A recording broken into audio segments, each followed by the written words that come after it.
All right, we're back. It's Inside the Arc. It's only been like 24 hours, but it's March. We know you guys are craving your basketball content. So we're happy to do a pretty interesting bracketology episode with one of the better bracketologists that we both know, with Mike DeCourcy. We have that coming later. But Brandon, I don't know if we've done podcasts on back-to-back days. I kind of like this. We should do this more often. It's March. It's the time of year to do it. Basketball. I know like Tuesday's a down day for people, but like I personally am going to go watch and wager on NC State Clemson in like 30 minutes. And we got Gonzaga St. Mary's tonight. So I'm just amped up right now. But yeah, I think we'll be doing more as, we got a big week, Big Ten tournament this weekend. The bracket comes out Sunday. We're going to talk about that. We're going to preview their games. We're going to talk about their games. Like we got a lot of content coming up and I'm pumped. Yeah, it's going to be awesome. All right, before we get to today's interview with Mike DeCourcy, breaking down where Illinois stands in the bracketology, let's kind of briefly go over some of the Big Ten awards. I know we did this on our most recent podcast with what our ballots looked like. And honestly, our ballots were pretty close to accurate to what the Big Ten released from a media standpoint and a coach's standpoint. I think our first team was spot on. Our second teams were pretty close. There's 6 players on the coach's second team and 6 players on the coach's third team. I don't really know why they do that. It doesn't make any sense to me. But I actually nailed the first and second team with all the other media people voting, which to me, that's a pretty good slap on the back. I'll give myself one of those. You were a little bit different having Brad Davison on your second team or Malachi Branham on your second team. Davison was on like one of the teams. He was on the coach's second team. Yeah. And then, Branham was not, which again, I'm not surprised because like, I feel like we see this time and time again where coaches love seniors and like every coach is raised about Trent Frazier and like I love Trent Frazier too. I just thought Branham was one of the 10 best. But he's a freshman and like they don't reward freshmen with that stuff. Even though I thought he was one of the 10 best guys in the league, I'm not surprised that he didn't make the second team.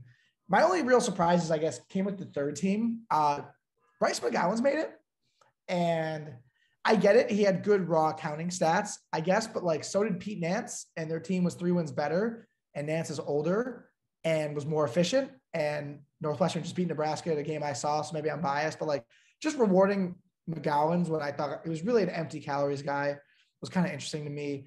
And the other one is Gabe Brown, and like I'm not stunned he made it because he is like that 4th year senior in a Tom Izzo program, and he was probably Michigan State's best player, but like he shot sub 40% in conference and 10 points per game in 28 minutes. Like I just didn't see it with him. And I know you didn't either, but like, I'm not going to like cry about the third team all Big Ten. I have better things to do with my life, but those 2 were the ones that stood out to me.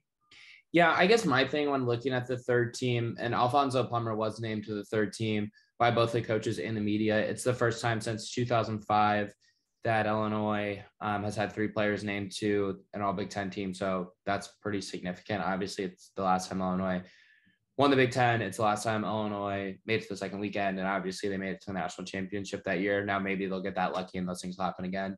But yeah, shout out to Plummer for making it. Honestly, I think the third team's kind of just a wash. It kind of depends on what you value. I didn't really even consider Bryce McGowan's for third team personally. I think he's a really good player. I think he's a potential first round pick, but I didn't consider it just because of how bad Nebraska was for much of the season. And for me to want to put you on that, and this is the same thing with like what you did with the Jamison Battle from Minnesota. Like I didn't consider those players because they were on teams that won, 3, 4 games, 5 games in the entirety of a Big Ten season. And everyone has their own opinion and they're all entitled to it, except the person who left Johnny Davis off his first team. I don't know who did that. I hope it was an accident, but yeah, that person maybe doesn't deserve that opinion. Anyway, player of the year, Johnny Davis, by both the coach, by the media and the coaches. I think we both had that. I agree with that wholeheartedly. I didn't really even think twice about that. I know there's some people who voted for Kofi Coburn or Keegan Murray or maybe some others. I didn't really struggle with that. I don't think you struggled with that either. If Iowa won yesterday, if Iowa won on Sunday, I think I would have voted Murray. I really do. Like, so I did kind of struggle, but they didn't win. So it wasn't really. Yeah. So going into Sunday's game, I actually had Kofi third on my ballot for Big Ten Player of the Year behind Davis and Keegan Murray. But because Illinois won, I bumped them over Iowa, and Kofi also played really well in that game. Freshman of the Year, Malachi Branham, and Coach of the Year are Greg Gard from Wisconsin. That's by both the media and the coaches. And then last but not least, sixth man of the year is Trevion Williams from Purdue, and only the coaches officially vote on that. I would like to say pretty cool. Jacob Grandison was given the Big Ten like sportsmanship award. So that's kind of cool. That's pretty spot on, knowing Jacob Grandison's personality pretty well.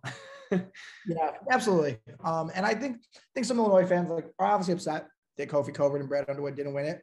And I get it. I mean, this is exactly what we talked about on our podcast last night. Like, they both have really deserving cases. I just think that with the preseason expectations and the way Wisconsin exceeded them and media narratives, like that's all going to work in favor of Wisconsin, and it should. They weren't supposed to be this good. So, I guess maybe gives a little motivation to Kofi Cockburn to come back next year and win Big Ten Player of the Year. So maybe, who knows? Maybe this works in Illinois' favor in the long term. You never know. Maybe. We don't know. All right, let's get to today's guest of Mike DeCourcy from Big Ten Network as a studio analyst, does a lot of different shows for them, does bracketology for Fox Sports, and you can read his work in the Sporting News and follow him on Twitter at TSN Mike. Let's get over to it. All right, we're now happy to welcome on one of the better bracketologists in the industry, Mike DeCourcy. You guys have seen him on the Big Ten Network as a studio analyst. He does a lot of bracketology work for Fox Sports. And you can also read a lot of his columns in the Sporting News. Mike, how you doing? Thanks for coming on the podcast. I'm great, Alec. Brandon, it's great to talk to you. Well, let's kind of dive right into it. You haven't released a bracket as of the time of recording this in the last day or two. But after Illinois wins the Big Ten championship or gets a share of it, where does that kind of move the Illini in your eyes? They're kind of on that 3-4 line by most people. Where do you kind of have them right now?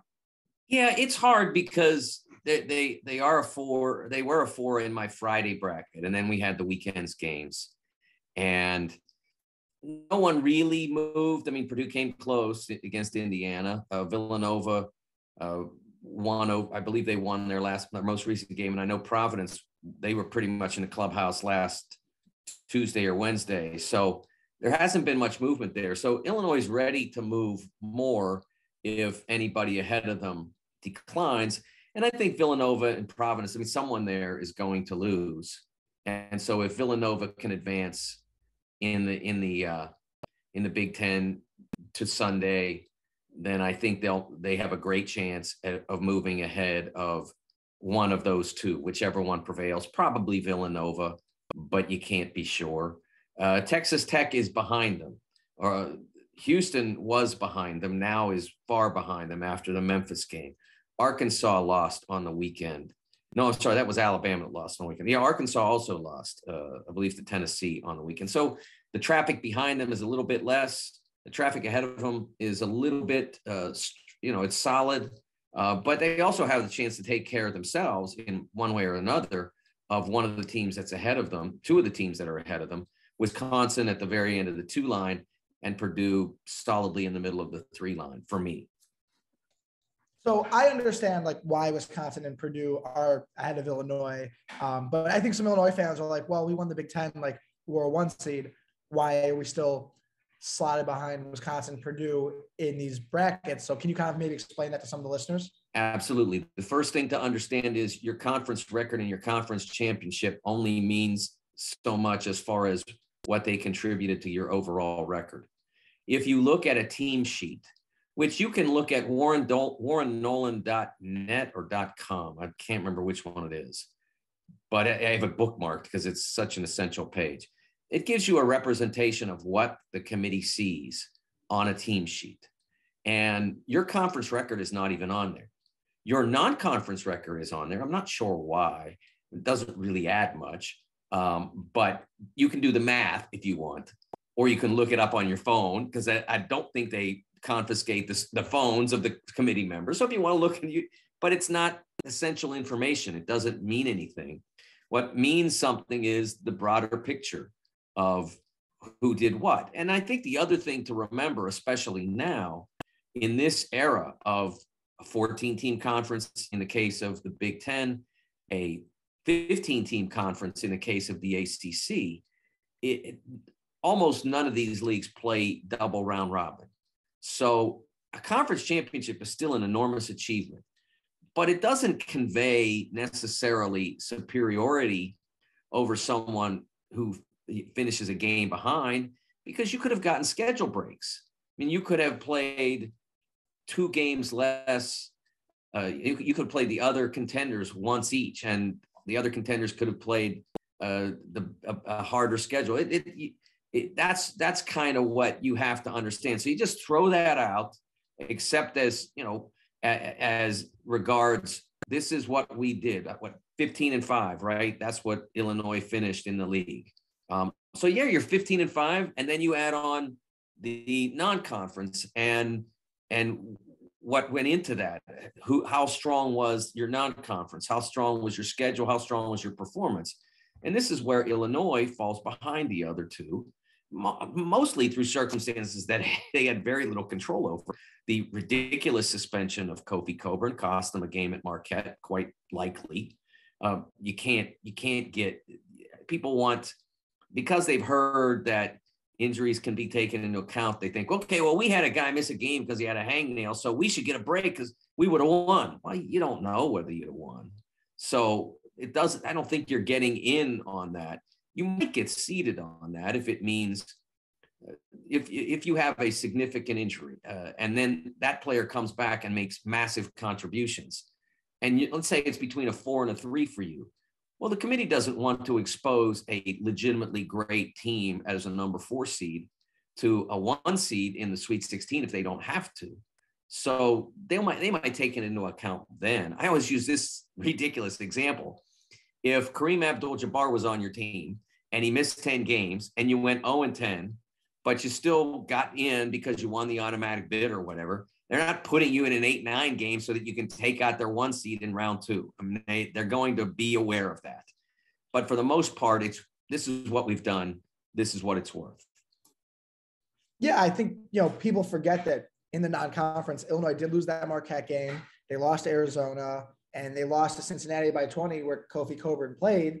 You look at Wisconsin, they won Maui. They beat Houston. They beat St. Mary's, who are both going to make the tournament. Purdue beat Villanova, who's obviously a really high seed. And Purdue beat North Carolina, who's going to make the tournament. So, yeah, I'm glad you were able to kind of explain that out. Going back to what you said earlier, you said, like, there's some teams, Illinois, there's still some traffic ahead of Illinois. And as I look at your last 3 seeds, you got Purdue, Villanova, Tennessee, Texas Tech. So I guess in conference tournament week, who are the teams that Illinois fans should maybe be like watching or rooting against if they want to potentially move up? Yeah, I mean, you don't want Texas Tech to win. And in order for them to win, I mean, they'd have to beat terrific teams later in the tournament, a Baylor or a Kansas. So you don't want Texas Tech to succeed. Houston has kind of moved backward because of their loss to Memphis. You don't want them to come back and avenge that. If someone's going to take out Villanova and Providence, you don't want it to be UConn, because they could ascend and start to mess with your deal, so to speak. Obviously, Providence, Villanova, Tennessee. You're better off if Kentucky and Auburn are fighting over the 1 and 2, because you're probably not getting there. Your non-conference performance, for all the reasons we talked about, Andre Curbelo we didn't mention, and his absence for a protracted period. So they have what they have done, and so you're probably not getting up to 1 and 2, even if you go through the Big Ten tournament and get a series of really strong wins. Indiana, Michigan, your semifinal game, probably against Rutgers, and then your final game, which could be Purdue, could be Wisconsin, et cetera. So you'd get some more really good wins, but that's still not getting you up to 1 or 2. So you'd rather Arizona win the Pac-12 and not let UCLA into the conversation. You'd rather Auburn or Kentucky and no Tennessee or Arkansas. Those are the teams that you'd want to win. And then you just have to take care of your own deal by doing the best possible work in Indianapolis. So I guess to quickly follow up then, so if Illinois were to win the Big Ten tournament on Sunday, and let's say for resume case, it would be better for Iowa to get to the quarterfinals on Saturday or Friday, and Illinois beat them just because Iowa's super high in the net compared to a team like Rutgers, who's kind of in that 70 to 80 range, depending on the day. It would be better for Illinois to beat an Iowa and then beat, obviously a Michigan in the quarterfinals, and probably a Purdue or a Wisconsin in the finals. If they do all of those things, can they get up to a 3 seed? Can they flirt with a 2 seed? Is that going to be difficult to accomplish? I think a 2 is hard. I wouldn't rule anything out, but you're talking about getting 2 more high quality wins to get up there. Now, Wisconsin, as I mentioned, is the last 2 right now. And so that obviously you would be climbing over them to get there, and you would be climbing over Purdue. They obviously, you won't face both of them, but they'll be in your wake. And then Tennessee, again, that's a key team because they've gotten some really strong home wins. They haven't done much neutral, a little, but not like some of the other teams we're talking about. And so if they went out in their semis, that would be very helpful to Illinois' case in terms of getting onto the 3 line and then maybe climbing past there. It is conceivable, but I still think it would be difficult because you don't know necessarily, what if Purdue takes out Wisconsin in dominant fashion or something like that. You may still have trouble climbing past them, even though you're the one playing in the final or you're the one that winning the final. And remember this, they could, especially if it's an Illinois-Purdue situation or an Illinois-Wisconsin situation on Sunday, they could do alternate brackets. It's very easy in that circumstance because those 3 schools are very proximate geographically, so they'd want to be in the same places. Milwaukee, Chicago, if they have that preference. I mean, if they earn that preference, I should say. So they would be very easy with Illinois and Wisconsin, for instance, to say, okay, just flip them. If Illinois wins this, then they go. If it's Wisconsin, then they go. Purdue a little bit less so because Purdue's first round preference would be to be here in Indy. But again, at the regional level, same thing. They're both going to want to be in Chicago if they can earn that. So they may be able to take into account that 3:30 Sunday game when in some years they've just said, you know what, it's not even a factor for us because we're not going to take the time. It might be easier because of the identity of the 3 schools we're talking about. So then a follow-up, let me get one here. So obviously I think it's pretty interesting to kind of look ahead to the Sweet 16, and obviously you can't do that in the NCAA tournament. I think Illinois fans learned that pretty well last year against Loyola in Chicago. But you have Illinois in your most recent bracket playing Auburn in the Sweet 16 if Illinois were to get there. Personally, I think that Auburn is one of the worst matchups for Illinois. If Illinois were to make it to the Sweet 16 as a 4 seed, is there a 1 seed that you think that they match up particularly well with that you have? Obviously, there's a large group there that could kind of get it. Gonzaga, Auburn, Baylor, Arizona, Kentucky, probably Kansas can maybe get back into that group as well. Is there one of the teams in that one group that you think Illinois matches up well with if they were to get there? I think I see your point. You're worried about Kessler guarding Kofi. And Jabari Smith too, I think, is terrifying for Illinois fans as someone who's 6'10". Yeah, he's a tough matchup. The 4-man, if you've got a good 4-man, you can hurt the Illini. I can see that. Baylor is smaller now with no Tchamwa Tchatchoua. Jonathan Tchamwa Tchatchoua hurt his knee in early February and is gone for the year. So you may have some success posting up Kofi in that game. Their wings are awfully big, though. I think their big wings would cause the Illini problems. I think Gonzaga is the team, honestly. I mean, Timmy, if you watch the St. Mary's game, or if you watch the Baylor championship game last year, teams that are physically punishing along the baseline can bother him. He did not compete in the first half of the St. Mary's game. He did not compete. That's the way I would describe it. I was shocked by what I saw in those first 20 minutes. He came back in the second half, played a little better, certainly didn't get back to elite level in that game. And it was a little bit less fair in the Baylor game last year in the tournament because he was basically all alone. I mean, they did not have a 4-man. That they played 4 around 1. And the 1 is not a physically punishing player. You play 4 around 1 around Kofi. It takes 3 guys to deal with him. But that's not Timmy. That's not his game. So if it's Timmy having to deal with Kofi, that's a problem for them. Or, obviously Kofi would have to be aware of where Holmgren is at all times, because he's so quick that Kofi could look like he has a clean move and go right into it. And then boom, Holmgren could come across and swat his shot into the seats, etc. But I think that's a matchup they could win. I think that Gonzaga plays, they play three guards a lot of times, which sort of suits the Illini. And then you have Kofi's physicality. That's the one for me that looks the best on paper. But they won't get that probably, because I don't think they're going out west. I actually I respect Gonzaga, and I think they're one of the teams I feel better about making the Final Four. But that'd be a really tough matchup for them. I like what you said about Baylor. I think that'd be a super interesting game, because with the Chama Chachua injury, they've kind of played smaller, and they've played Brown, Meyer, and Sohan together.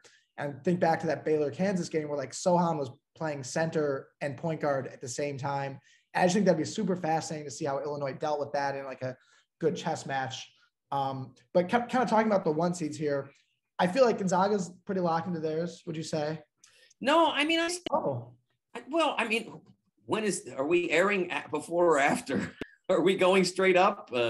Because if they lost that game, I think the case for them becomes, if they lose to St. Mary's a second time, they still have a case, but it's a lot flimsier.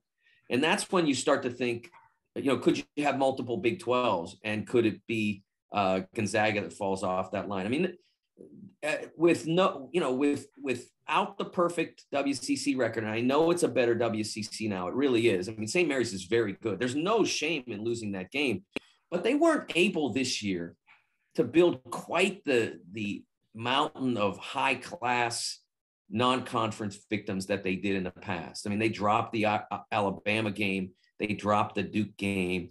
They have UCLA. Yeah, they have Villanova. They have Texas Tech. Those are really good wins, but there's a lot of teams out there that got those wins that can match that.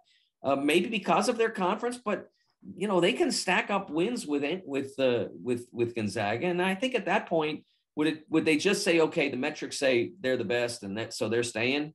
Or would they say, yeah, but Kentucky's metrics are great too, and they went out and won the SEC tournament by beating Auburn and Tennessee or whatever. I'm not convinced. I think they're going to win.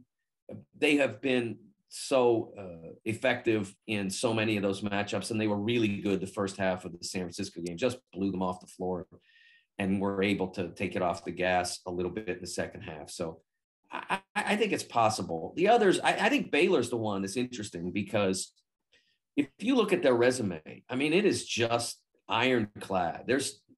They have way more quad one wins than everybody. Their metrics are great. And so you say to yourself, can you really take them off if they lose to Kansas in the final or something like that? I just don't know that I can. Just so you only have one Big 12, I don't know that I can. I think you can make the case that even if they lose a final to Kansas or something like that, that they still should be a one, even if it has to be a one over Kansas. I think they're the hardest team to move off that line. Arizona is the next hardest, because they're the next hardest team, the next least likely team to lose. The only team in their conference that's challenged them really has been UCLA. And UCLA seems to be coming around a little bit right now, but it's still on a neutral court. It's still going to be a tough game if they play it. So I think, to me, I have Auburn, others have Kansas. Kansas is going, either Kansas or Baylor is going to lose. Auburn has to deal with Kentucky. And if Kentucky conquers, they would probably be the team that replaces them. Yeah, I think that the ones with two Big 12 teams in contention and two SEC teams in contention, the conference tournaments this year mean a little bit more, because that could determine if you're a one or a two. So I'm super excited for it.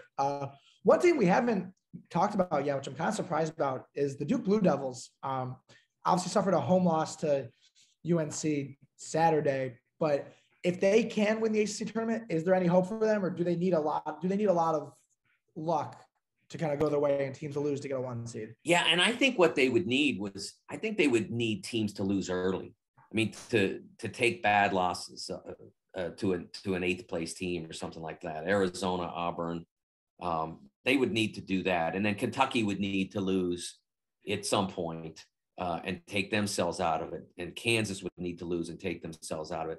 I think Duke was in a really good position prior to the Carolina game, and if they'd been able to win it, they would be the number 1 team on the 2 line.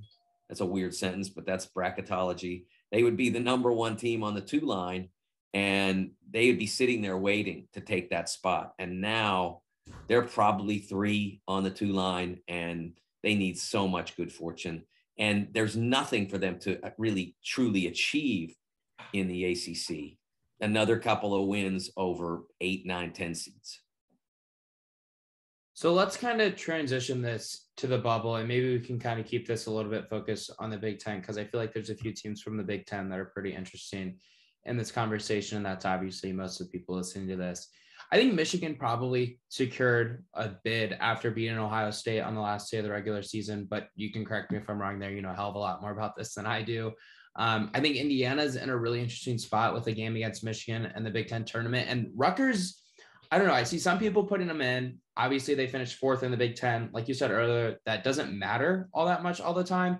But it'd be weird to see a 4th place Big Ten team not get into the NCAA tournament, but their net is bad. They have those 3 really bad losses. Happened in 2018. Nebraska. 2 miles, right?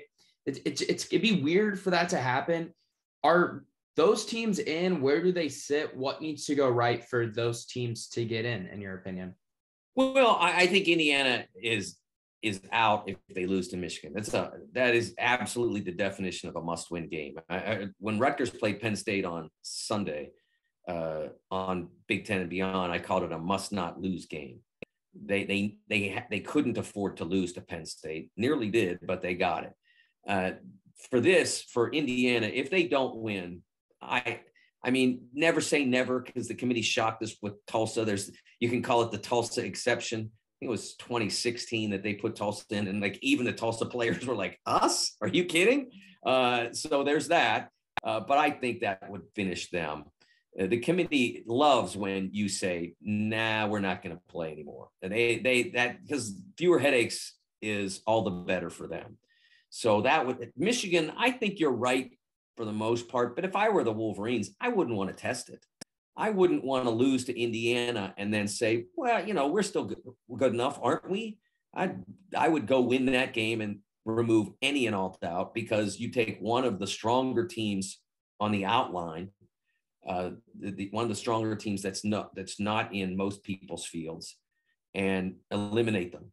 So that would be a great win for them. For Rutgers, Rutgers is in an interesting position because they won that 4th seed spot and got the double bye.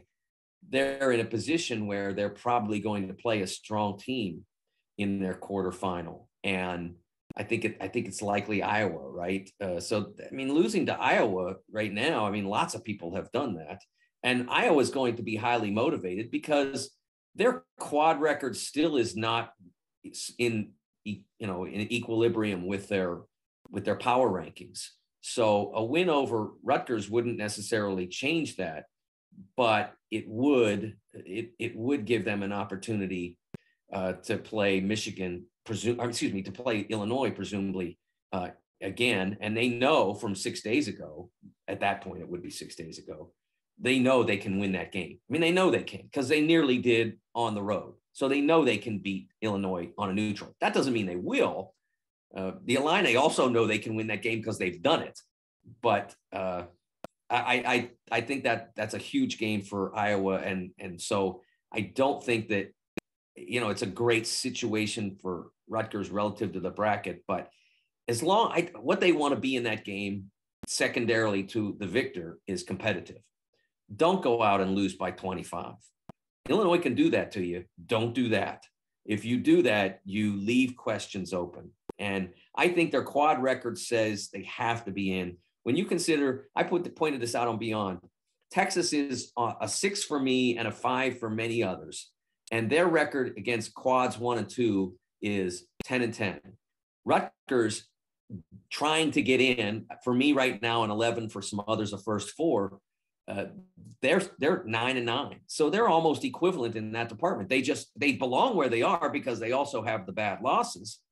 But that shows you that, if you could be a 5 seed with almost the exact same quad 1 and 2 record as Rutgers is carrying around, certainly you're a tournament team if you're Rutgers. All right, Mike, one last one before we let you get out of here. I'm going to give you one team to pick to win the national championship. Who is your national title pick? It's so hard this year. It really is. They're all flawed in their own way. They all have weaknesses, strengths. Without a bracket, it becomes very challenging. The team that has been the most steady and impressive has been Arizona. That's the team that's got, they've got, when I look at and say every single team is flawed, theirs is the one that I have the most difficulty saying this is a pretty big deal. I look at them and they're not a great 3-point team. They have 2 very good shooters in their starting lineup, not great, but very good in Benedict Mathurin and Kirk Kriisa. Neither of them is particularly active as 3-point shooters. I mean, they don't have a guy who's out there chucking 200 of them and making 80. They don't have that. They don't have a guy who's got like 100 makes, which is pretty common now in today's basketball at the college level. So they don't have that, but that's about all they don't have. The rest of it's pretty solid. They have rim defense. They have a pro in Mathurin who can get the ball to the lane. They defend really well. They score really well. So they have a lot. That's the team that scares me the least if I put my pick behind them. But that's why I picked them, because they scare me the least. But every other one of those top 6 or 7 teams can win it. And there's probably a few lurking as well, like a Tennessee or like an Illinois. I've said all along, the team that I think from the very beginning when I picked them number 3 in the country. Now, they didn't follow the course that I expect them to follow with Andre's deal and et cetera. But they are the team that's built the best to win in March if they play their best basketball. If they play the first 16 to 17 minutes of the second half of the Iowa game, with Curbelo just dominant, with Kofi owning the lane, with Plummer making some shots. If they play that, they can go a long way. If they get there and Andre plays those last 3 minutes, the trophy will end up in someone else's hands, or the Final Four banner, or whatever else. He's got to understand, okay, you got us here. Now shut all that stuff off and start to, play smart. Don't take risks. Don't try to dribble around your back between 2 defenders with 2 minutes left and a multi-possession lead. Don't do that. If he does that, you don't want to take him out of the game. He's your best ball handler. He's your best passer. He's your best point guard defender. You don't want to have to take him out of the game, but they had to against Iowa. They had to. So just do those other things. And when you get down to the end, just play steady.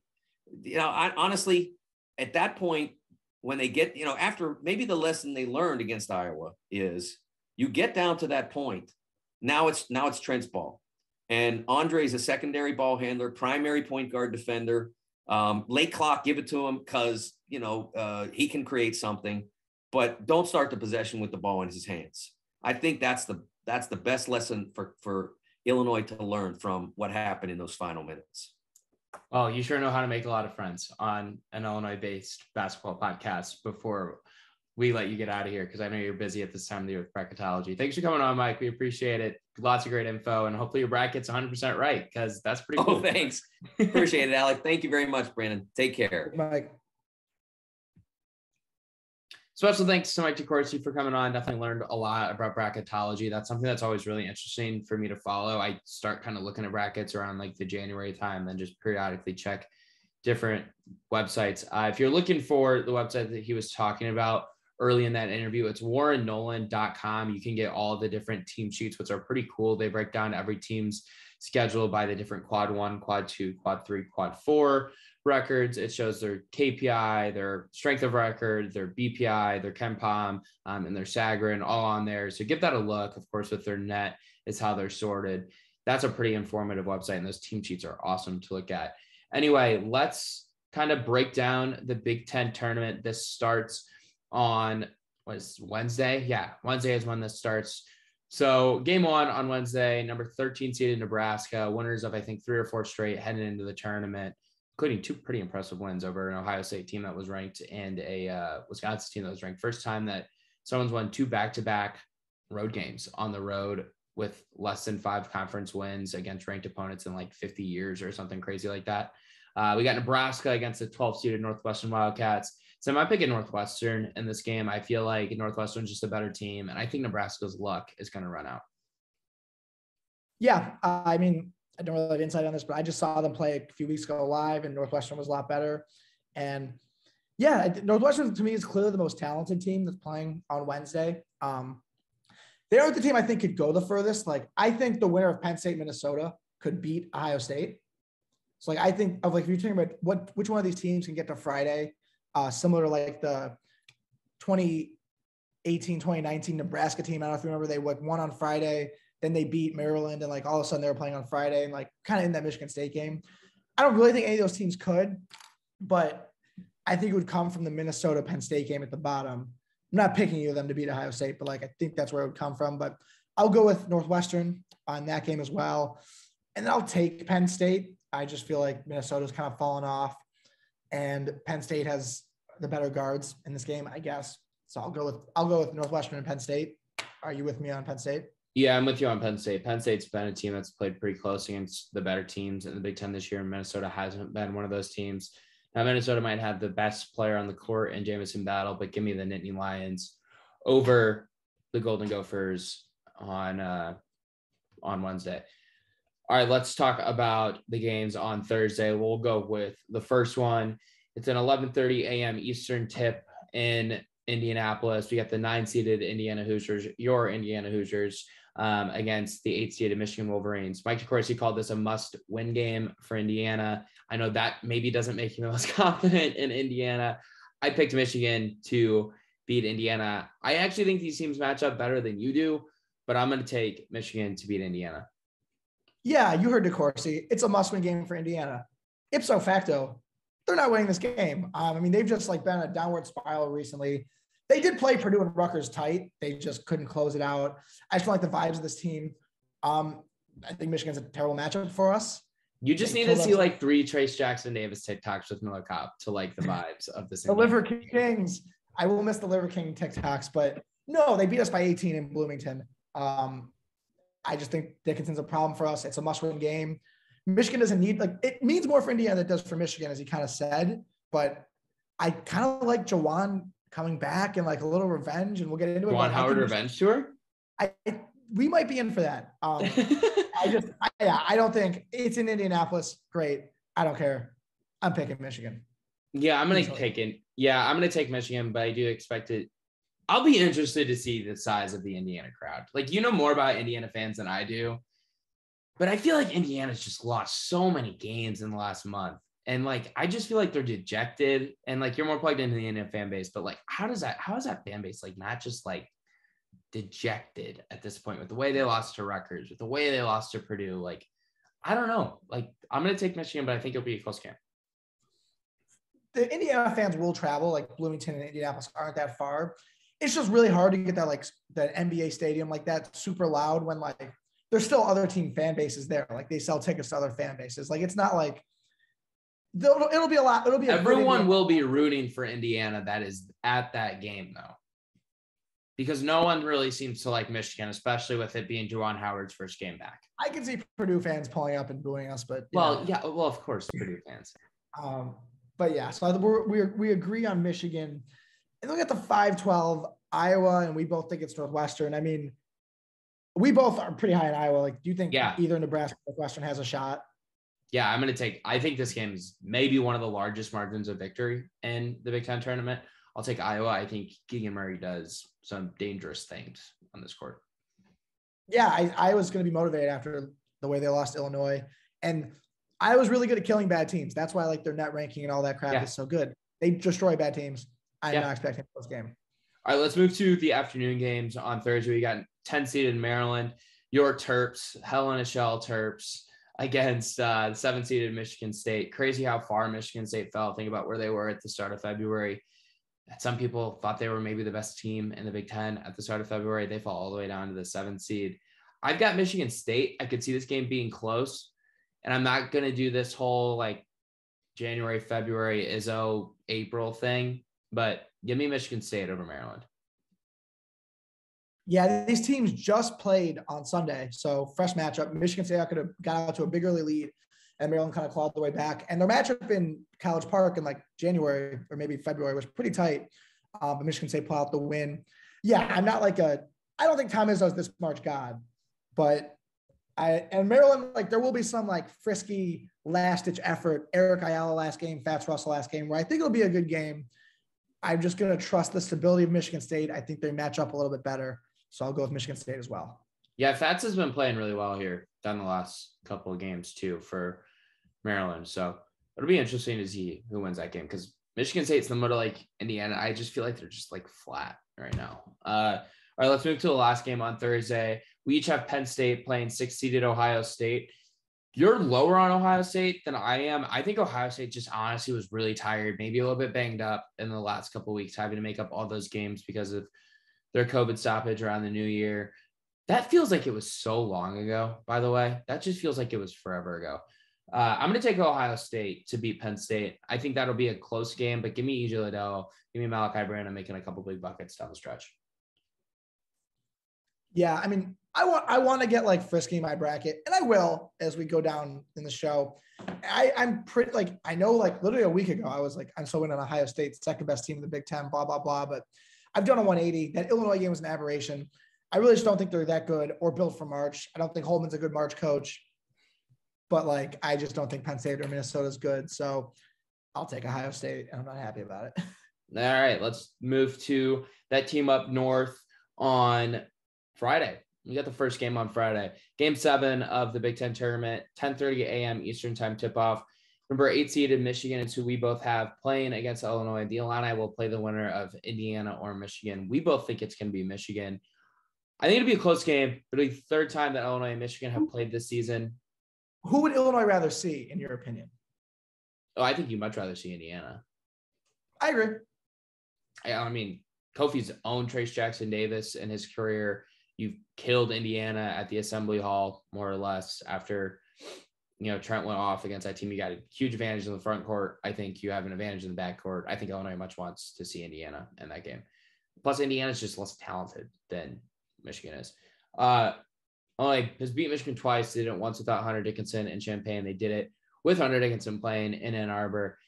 I'm going to take Illinois in this game, and I think Illinois shuffles some things if they end up playing Michigan compared to what they've done last 2 games. I think Kofi will continue to win the one-on-one matchup with Hunter Dickinson. We've seen that happen twice in their career now, and I think they'll switch Trent Frazier over to Devontae Jones from the jump, and I think we'll see maybe an extended run of minutes for Andre Curbelo, assuming he's not the wild Andre Curbelo that Mike DeCourcy kind of alluded to at the end of our interview with him. Because to match up against Eli Brooks. And even if Alfonso Plummer has to match up against Eli Brooks, I feel better about that because Brooks just isn't overly dynamic with the ball in his hands. He's just kind of like even keeled. He won't make any wild plays. He's not going to hurt Michigan at all. I'm going to take Illinois over Michigan. I really want to take Michigan. Not like as I'm rooting for him, but like I just think about like where each team is at spots wise. And you go back to the game they just played in Ann Arbor. Illinois was coming off that home loss to Ohio State. Like, practice is going to be rough. They know they needed to win to be in the Big Ten tournament. They scored 95 points, shot 10 of 17 from 3. Michigan was coming off a good win and didn't necessarily need it as much and didn't feel as motivated. So and now I think it's flipped. Last year we saw Illinois after the Big Ten tournament when they got their rings and they got their accomplishments. They were flat, obviously, against Loyola. I think this team has learned from that, but it's still a spot where I think there's Michigan's on the revenge tour. They're out to get people. I think Illinois feels accomplished right now. So in terms of spots, I like the spot for Michigan. I don't think Illinois will shoot as well. I think Dickinson will play better this time. Jawan's back. I think Illinois will struggle in the first half. Like, I think Illinois will be down in the first half. We'll be like, oh, are they going to lose this? I just don't want to pick against Illinois because they're the 1 seed. And so I'm not picking against Illinois, but I think we're in for a really good game in the 1-8 Friday morning, as we've seen in this tournament before. So I think Illinois wins a close one, but like, it would not surprise me at all if Michigan made us really sweat. All right. I like it. All right. Let's move to the second game on Friday. We each have Iowa beating Northwestern to get to the quarterfinals against the 4-seeded Rutgers Scarlet Knights. I think this game could be really interesting, maybe one of the more exciting games of the Big Ten tournament. But Rutgers away from the RAC just isn't as scary to me as they are at the RAC. I think Iowa is one of the hottest teams in college basketball, winning 8 of their last 10, losing a close game at Illinois that they probably should have won, or at least feel like they should have won on the season finale. Of course, Illinois is thankful that they won that because they won the Big Ten and earned a number 1 seed in the Big Ten tournament. I'm going to take Iowa in this game, and that sets up a pretty fun rematch for Illinois in the semifinals. So give me Iowa over the Scarlet Knights. Yeah, these teams played once this year, earlier in the year at Rutgers, and Iowa lost by 2. It was like, if you remember that weird foul on Keegan Murray at the end, that terrible call. Terrible call. And that was at the RAC. And I think that was before Rutgers found their stride. But yeah, I don't love Rutgers away from the RAC. I think the magic wears off. I think Iowa, like we said, is motivated, is playing really well. I think Iowa wins somewhat handily. I think they'll just take care of business again. All right, let's move to the afternoon slate on Friday. We each have 7-seeded Michigan State beating 10-seeded Maryland on Thursday to advance to the quarterfinals. That sets up a Michigan State versus potential Johnny Davis-less Wisconsin team. I know Johnny Davis feels like he might play, dealing with a sprained ankle that he hurt against Nebraska in the season finale. I'm going to take Wisconsin in this game, even if Davis does not play. I just don't buy this Michigan State team. I don't trust their guard play. I think, honestly, Wisconsin probably has an advantage in the backcourt, even without Johnny Davis, because I think Brad Davison and I think Chucky Hepburn are both more consistent than an AJ Hoggard and a Tyson Walker are. So give me the Badgers over Michigan State on Friday to advance to the semifinals. All right, I got my first upset. I'm going with Michigan State. I do think Davis will play, but I think he's a little banged up.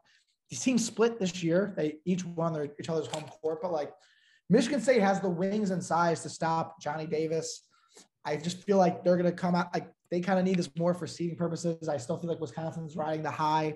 Even after the loss to Nebraska, I still feel like they're riding the high of the Big Ten championship and the Purdue win. You know, like, they've won a lot of close games, but that obviously flipped against Nebraska. And I don't like Michigan State that much. I just think that in terms of like looking for spots and looking at a Wisconsin team that's a little banged up, probably just needs to get right for the tournament. That should be their biggest concern. The Big Ten tournament doesn't mean as much to them I don't think, because they're kind of set on the 2-3 line anyway. I just think Michigan State's size with Bingham and Marble and their size in the wings will give them some problems, and we'll get our first true upset of the Big Ten tournament. I got Michigan State over Wisconsin. Okay, so breaking news on Inside the Arc, and I'm sure once people have listened to this, they will hopefully have known, but Dick Vitale just had a PET scan come back negative for cancer. Dick Vitale, killer. Love it, Dickie V. I love it. Way to start March right. I love it. It's awesome. Good omen to start March. Yeah, I love that. Now get back in a booth and start calling some games next year because we need you on the call, Dickie V. All right, getting to the last game on Friday. It's potential to be any of Minnesota, Penn State, or Ohio State against Purdue. We each have Ohio State getting there. I think you have Ohio State getting there, correct? I do. Okay. I don't want you have Ohio State beating Penn State close. I have Ohio State beating Penn State close as well. This is an Ohio State team that struggled mightily down the stretch. It's an Ohio State team that honestly probably should have beat Purdue and West Lafayette if it wasn't for a desperation 3 by Jaden Ivey where he ran the wrong play. Purdue the game was tied. The game was tied. If he misses that, it goes to overtime. I guess Ohio State had the momentum, but yeah, I mean, and Purdue let him back in the game. I don't know. It's a close game. It could have gone either way. This is so funny. I texted you yesterday. I was like, all right, I need to do this Big Ten bracket for Illini Sports Night. And you're like, all right, whatever. Like, what are we thinking here, Alec? I'm like, I just can't quit on this Purdue team. I just can't do it. I've been saying this Purdue team is bad. I'm out on them. They're terrible. They don't guard. They got all these problems. and I just can't quit on them. And I wanted to pick them to win the Big Ten tournament, and maybe I do. You'll have to stay tuned to see if I do that. I'm going to take Purdue to beat Ohio State in the Big Ten quarterfinals. Yeah, I with you. Purdue's the drug I can't quit. Even though I think I have like long term, like my perception has changed of them. It only took you to see them lose in the Kohl Center to finally say I'm out. No, it was Indiana giving them a game at Mackey. That's what actually. Was. So you weren't even out after they lost to Wisconsin. No, I don't think that's a bad thing. That's not a bad loss. Okay. Really. I think it was Indiana taking them. But I'm still not out in the Big Ten sense. I still think they're still the most dangerous team when put together in the Big Ten. But no, I'm out on Ohio State. I just don't see the mojo with them. Purdue, maybe they come out angry. They were the 3 seed. They were a disappointment. Similar to maybe Illinois last year, where like you thought you should have won. Not that Purdue was robbed of the Big Ten or anything, but like I think Purdue comes out with that passion, that fire, and like, hey, don't forget about us. And I think they take care of Ohio State. All right. So talking Big Ten semifinals, I have Illinois versus Iowa. You have Michigan State versus Purdue on Saturday. Let's talk about the top half of the bracket first. Illinois, Iowa for the third time this season would obviously be a lot of fun. Good rivalry game considering the way it was just played in Champaign on Sunday. This game was really tough for me to pick. Like really tough. Like I think these are two teams that don't match up particularly well. We saw them match up against each other really, really well for 2 years in a row when Iowa was still rocking with Luka Garza.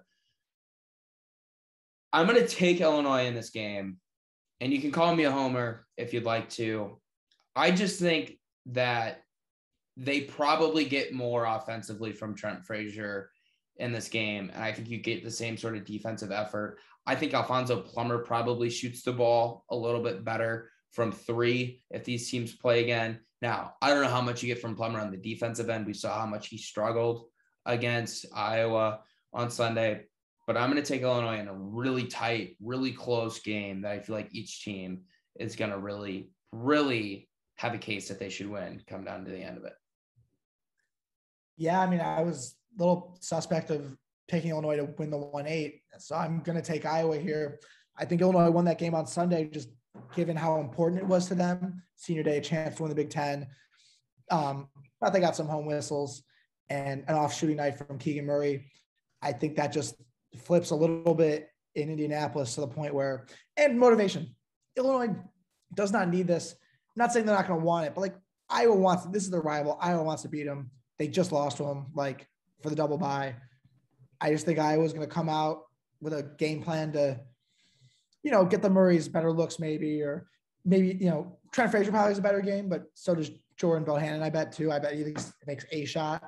I just think Iowa needs this more, wants this more, and is playing really well right now, and almost nearly had Illinois here. So I'm like a week later, I'll take them there. And it's not a bad thing if Illinois does not win the Big Ten tournament and if they lose on Saturday. I've been a big proponent the last few years of losing your conference tournament is good. That will get Illinois refocused and remotivated to go into March, which I think they will be anyway. But now you're coming off a loss. You're coming with a chip on your shoulder. You get the extra day of rest in case they have to play Thursday. You get Sunday off. You get to go back home. Another day in the gym. Another day of prep. Like, I really think not making it to Sunday can be advantageous in the long run.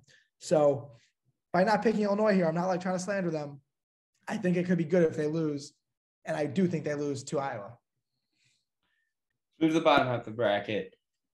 You've got what is it? Michigan State versus Purdue. Purdue. Yeah.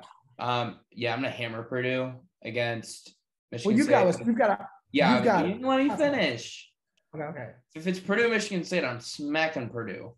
But I got Wisconsin against Purdue, and the reason I'm gonna take the Badgers, and I'm assuming Johnny Davis is healthy at this point, is 66% of the time in the 2021 season and dating back to 2010. That a time that two teams have played 3 times and the team A has beaten team B the first 2 times. Overall, 71% of the time, team A has won that third game. So it's not rare for a team to win 3 times in a row against another team in the same season. They have an overall record of 989 and 407 dating back to 2010. I'm going to take Wisconsin in this game. I realize they may have gotten lucky with 2 bank shots against Purdue in the Kohl Center, and I realize they may have gotten a little bit lucky with Johnny Davis going for 37 points against Purdue and Mackey. But I'm going to take Wisconsin to beat Purdue. I trust this Wisconsin team to win close games. That's not something that I trust Purdue to do as much. So give me Illinois versus Wisconsin. Chalk. I get it. I've picked one upset at this point for the Big Ten championship game on Sunday. Yeah, so I've got Purdue, Michigan State. I said I'm not high on Michigan State. I think Purdue revenge tour. Hey, Michigan State just beat you on a last-second shot. I think Purdue's the much better team than Michigan State. I think they'll go out there and they'll take care of business. They won't go 1 for 9 from 3 again. I bank on that. And yeah, I think Purdue will have the size for Michigan State. I think Ivy will have a good game. And if it got to Purdue, Wisconsin, I don't know who I'd pick. Like if Davis plays and they beat Michigan State and they're kind of healthy, I do think Wisconsin matches up pretty well with Purdue. So I actually know who I would pick in that scenario. But I don't think Michigan State, or I don't think Wisconsin gets to Saturday. So I'm taking Purdue over Michigan State. And I've got Purdue, Iowa. So we've got 4 different teams in our championship. And I like that. I think we're usually in agreement. So I like that we're a little bit different. So I guess let's start with your championship, Illinois, Wisconsin.